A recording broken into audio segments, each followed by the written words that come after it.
તેલનો દીવો પ્રગટાવવાના જ્યોતિષ ઉપાય। હિન્દુ ધર્મની કોઈ પણ પૂજા કે ધાર્મિક કાર્ય દીવો પ્રગટાવ્યા વિના પૂર્ણ થતું નથી। ઘરમાં કે મંદિરમાં કોઈ પણ ધાર્મિક કાર્ય કરતા પહેલા દેવી દેવતાઓની સામે દીવો પ્રગટાવવામાં આવે છે। એવું માનવામાં આવે છે કે ઘરમાં દીવો પ્રગટાવવાથી દેવી લક્ષ્મીનો વાસ થાય છે। આ સિવાય ઘરમાં દીવો પ્રગટાવવાથી ઘરના વાસ્તુ દોષનો પણ અંત આવે છે। હિન્દુ ધર્મ ગ્રંથોમાં દીવો પ્રગટાવવાના ઘણા ફાયદા જણાવવામાં આવ્યા છે।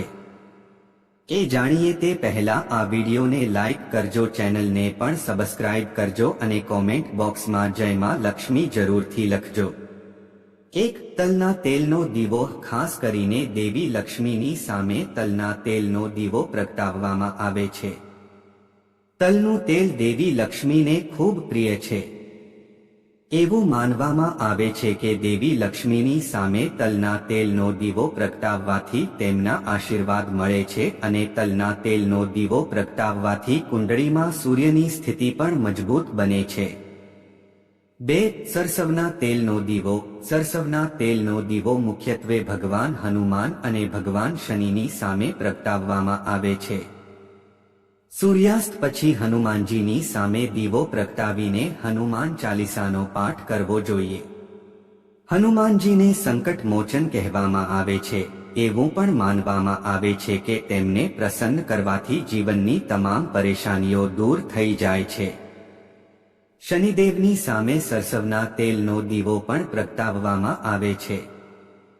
જો કોઈ વ્યક્તિ શનિના પ્રભાવમાં હોય તો શનિદેવની સામે સરસવના તેલનો દીવો પ્રગટાવવાથી તમામ દોષ દૂર થઈ જાય છે। 3. મહુવા તેલનો દીવો। ભગવાન શિવને મહુવા તેલ ખૂબ જ પ્રિય છે। 8 વાટ વાળો મહુવા તેલનો દીવો પ્રગટાવીને ભોલેનાથને પ્રસન્ન કરી શકાય છે। માન્યતાઓ કહે છે કે 8 વાટ વાળો મહુવા તેલનો દીવો પ્રગટાવવાથી જીવનમાંથી રોગો દૂર થાય છે। 4. જૈતુન તેલનો દીવો। જો કેતુ ગ્રહ આપણી કુંડળીમાં ખૂબ જ ખરાબ પરિણામ આપી રહ્યો હોય તો આપણે જૈતુન તેલનો દીવો પ્રગટાવવો જોઈએ। આમ કરવાથી ભગવાન ગણપતિ પ્રસન્ન થાય છે અને કેતુ ગ્રહ આપણને શુભ ફળ આપવા લાગે છે। 5. લીમડાના તેલનો દીવો। જો કોઈ વ્યક્તિનો મંગળ ગ્રહ ખૂબ જ અશુભ હોય અને તેને વારંવાર ઈજા થાય કે કોઈ અકસ્માત થાય તો તેણે ઘરમાં લીમડાના તેલનો દીવો પ્રગટાવવો જોઈએ। 6. દીવો પ્રગટાવતા સમયે રાખો દિશાનું ધ્યાન। દીવો પ્રગટાવતા સમયે હંમેશા દિશાનું ધ્યાન રાખો। ભૂલથી પણ દીવો ખોટી દિશામાં પ્રગટાવવાથી નુકસાન થઈ શકે છે। શાસ્ત્રોમાં કહેવાયું છે કે ખોટી દિશામાં દીવો રાખવાથી નુકસાન વેઠવાનો વારો આવે છે। જ્યારે પણ દીવો પ્રગટાવો તો તેને પશ્ચિમ દિશામાં જ રાખો। આવું કરવાથી તમારા ઘરમાં સકારાત્મક ઉર્જા આવી શકે છે। 7. જો તમે બીમારીઓથી પરેશાન છો અથવા તમારા પરિવારનો કોઈ સભ્ય ખૂબ જ બીમાર છે તો પીપળના ઝાડ નીચે તલના તેલનો દીવો પ્રગટાવો। આ ઉપાય સતત 41 દિવસ સુધી કરવો જોઈએ। એવું માનવામાં આવે છે કે આ ઉપાય કરવાથી રોગોમાં પણ રાહત મળે છે અને દર્દી જલ્દી સ્વસ્થ થઈ જાય છે। આ સિવાય આ ઉપાયનો ઉપયોગ ઈચ્છાઓ પૂર્ણ કરવા માટે પણ કરી શકાય છે। 8. જો કોઈ વ્યક્તિનો ગુરુ ગ્રહ નબળો હોય તો તે વ્યક્તિએ તેલ સાથે હળદર મેળવી ગુરુવારે તેનું દાન કરવું જોઈએ। એવું માનવામાં આવે છે કે તેનું દાન કરવાથી ગુરુ ગ્રહ બળવાન બને છે અને શુભ ફળ આપવા લાગે છે। 9. માથા પર સરસવનું તેલ લગાવવાથી શનિ ગ્રહ ઉચ્ચ અવસ્થામાં પરિવર્તિત થાય છે।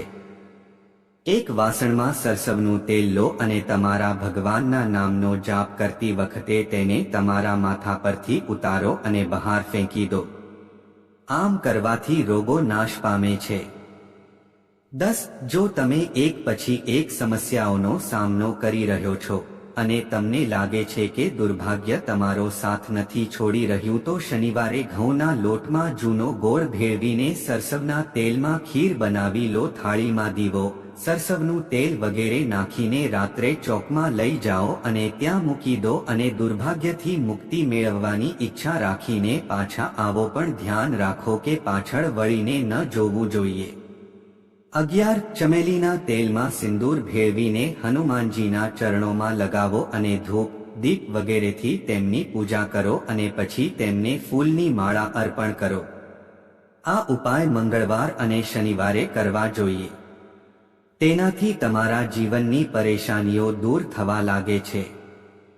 12. કેટલાક લોકો હનુમાનજીની સામે ચમેલીના તેલનો દીવો પ્રગટાવે છે, પરંતુ ચમેલીના તેલનો દીવો ન પ્રગટાવવો જોઈએ. ચમેલીના તેલમાં સિંદૂર ભેળવીને હનુમાનજીને ચઢાવવામાં આવે છે. 13. જો તમે શારીરિક પીડાનો સામનો કરી રહ્યા છો તો શનિવારે 1.25 કિલો બટાકા અને 1.25 કિલો રીંગણા લો અને સરસવના તેલનો વઘાર કરીને શાક બનાવો. તેની સાથે સરસવના તેલમાં 1.25 કિલો લોટની પૂરી બનાવો.